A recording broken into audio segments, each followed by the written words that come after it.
We've made it to Bang Sue railway station.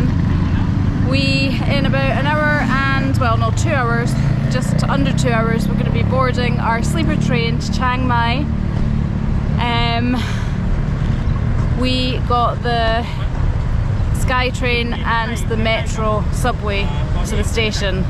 It wasn't actually too hard. We did think about getting a taxi, but we decided to, you know, make it more challenging and get public transport, but actually it was okay, it wasn't too bad. So we're here now.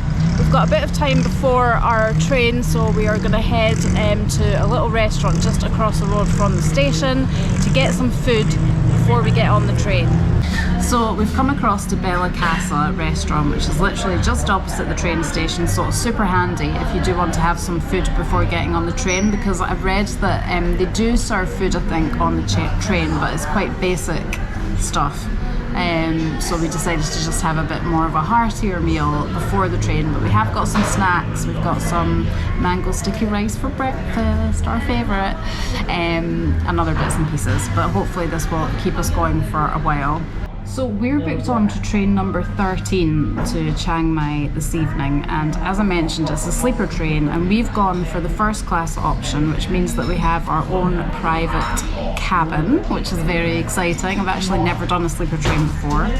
There is another train though, train number 9, which is actually the newer train. So the one that we're on is slightly older, so the carriages are a little bit older and things, and train number 9 was our kind of top choice of train, but unfortunately it sells out really quickly, so we were only able to get a seat on train number 13, but I'm sure it'll still be really good. So in terms of booking the trains, the bookings open, I think it's about 30 days in advance of your journey, and you can book them online or in person at the train station. But if you're wanting the first class cabin, they sell out really quickly because there aren't that many of them, so I think you'd be super lucky if you're able to just come to the station and buy them there. I think your best bet is to buy them online to make sure that you get your first class cabin. It's not the easiest website to use. I found it actually really slow, and if you're booking from the UK, obviously you do also have to take into account the time difference, because as soon as those first class tickets go on sale, they sell out really quickly, so it would mean probably having to be on your laptop in the UK or your phone to book them round about 1, 2 in the morning, which for me just seemed a bit annoying, and also I just thought I'm still not guaranteed to get them if the website's quite slow. So the other option is you can pay a little bit extra and use a booking agent, which is what we did. We used Charlie Connection Travel and Tour to book, and they were really good. I just chatted to them via WhatsApp and they were really quick at getting back to me. So they booked the tickets for us, and the total came to 3,612 baht, which is about just under £88 for both of us. So to be honest, we actually could have probably flown to Chiang Mai for about the same price. But we just thought we want the experience. We've never done an overnight train before, so it'd be quite fun to try. So we are just really purely doing it for the experience. Obviously it takes way longer than a flight would, so it is going to kind of use up more time, but because it's an overnight train, we're not having to pay for accommodation somewhere else, so actually when you take all that into account, it's not actually really any more than flying at all.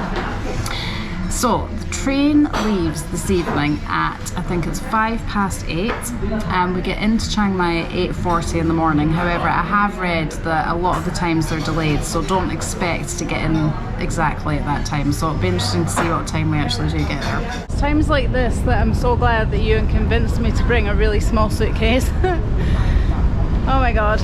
But I've also got this huge box which has got my wedding dress in it, which will be getting sent back to the UK after the wedding, so that will be good. I'll have one less thing to carry and more space to buy things. Good start. We followed the signs for long distance train and came to a dead end. This is why it's always good to make sure you give yourself plenty of time when you're in a new place, and especially when it's a huge railway like this and you've no idea where you're going, because we literally just wasted 5 minutes going in the wrong direction. So this is an interesting concept that I've never seen before at a railway station. Basically it's a bit like an airport departure line, so you actually wait at the gate before you actually get onto the platform. So that was what confused us. So we're now waiting at gate B1 until our train is announced.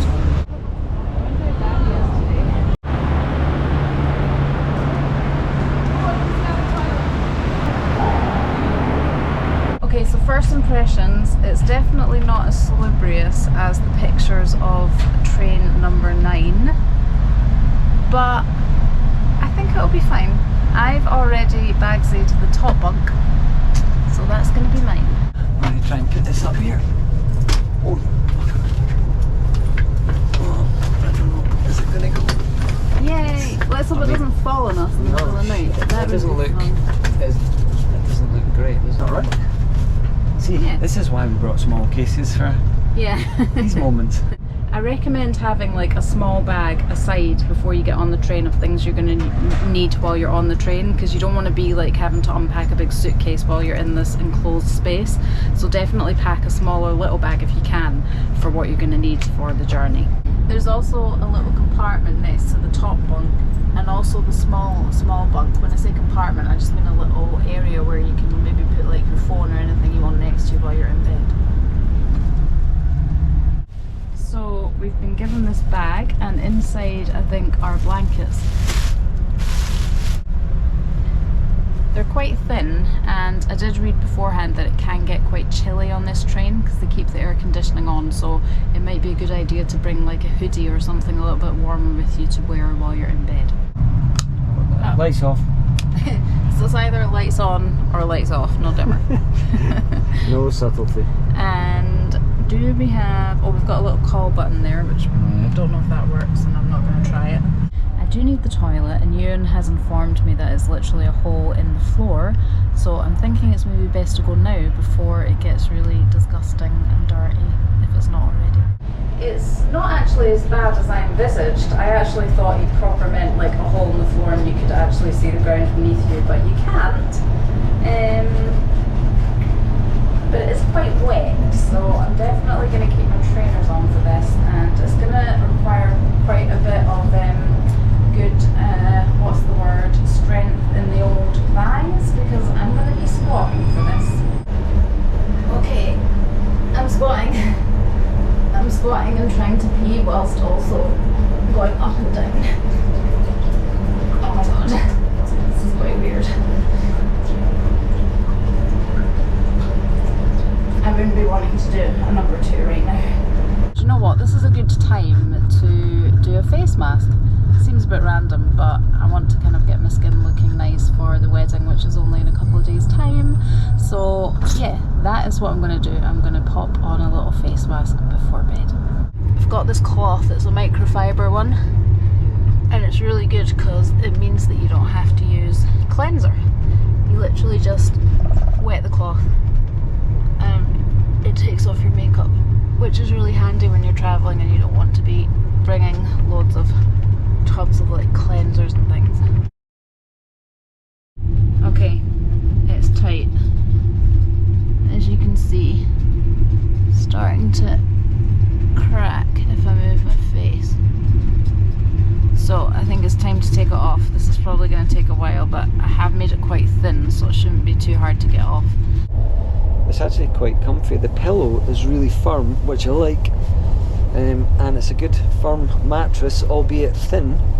It's quite a nice wee blanket. I think Romana's right, you do need a maybe a wee hoodie on, because the air's just blasting in out the top. But I don't know if you can turn them down actually. I don't think you can. Right.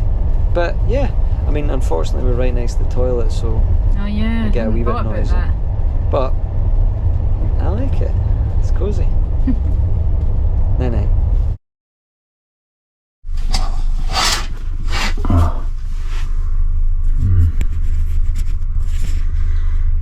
Well, that was interesting. I didn't sleep well. I think because it was quite rickety. I'm just a terrible sleeper, really. I maybe had an hour. Morning. Yeah, not the best night's sleep. However, I got snatches of sleep, and I didn't feel like I was lying awake for ages. There was something weirdly relaxing about how jittery and jolty it was for me. So yeah, I've got a bit of a headache, but overall I slept okay. And actually the aircon does turn off in the first cabins, the first class cabins, which is quite nice, so I actually wasn't cold at all. I had my wee blanket and that was enough. Ewan has literally just informed me that there's another toilet that is a Western toilet where you don't have to squat. He's only just told me this. Can't believe it. So I'll be paying that toilet a visit this morning. I'm hoping it's not got that really stinky way. You know how toilets get. I think it's a male thing. It always happens in male toilets. They always get that really stinky, horrible way.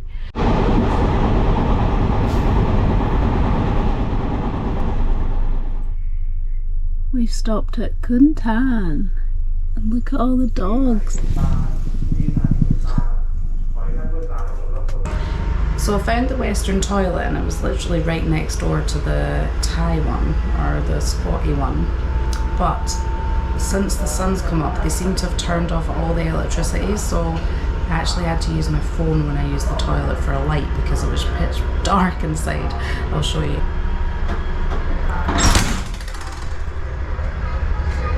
So that's the Western toilet. There's plenty of toilet paper.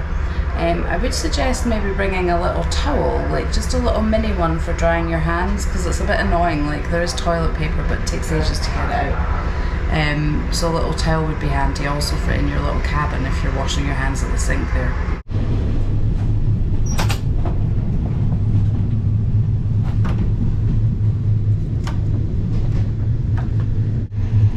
And just like that, we have seats. Yay! Can't do this. This will be my last 12-hour train journey. I'll put that on camera as a fact. Let's just face it. Face facts. I'm a grumpy traveller. Grumpy. I think if you're a really, really light sleeper like you, then it maybe isn't for you. Because you're not going to have the best night's sleep. It is quite a little bit noisy with the sound of the engine, obviously. Although we haven't really heard anyone else making any noise. It's been very quiet in terms of the other passengers. But yeah, very bumpy as well. Personally, I've actually really enjoyed it, but it's probably not for everyone.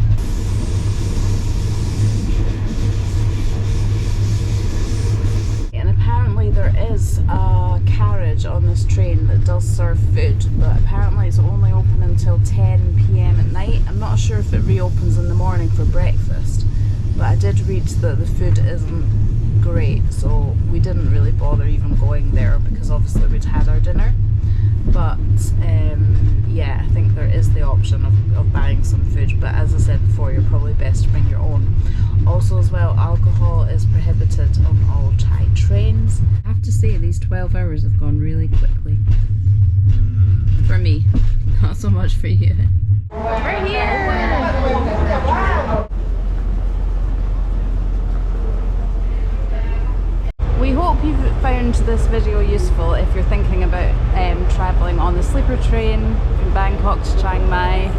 In my opinion, I think it's definitely worth a go. We will see you next week for more Thailand vlogs, and please don't forget to subscribe to the channel. You can't get away from a train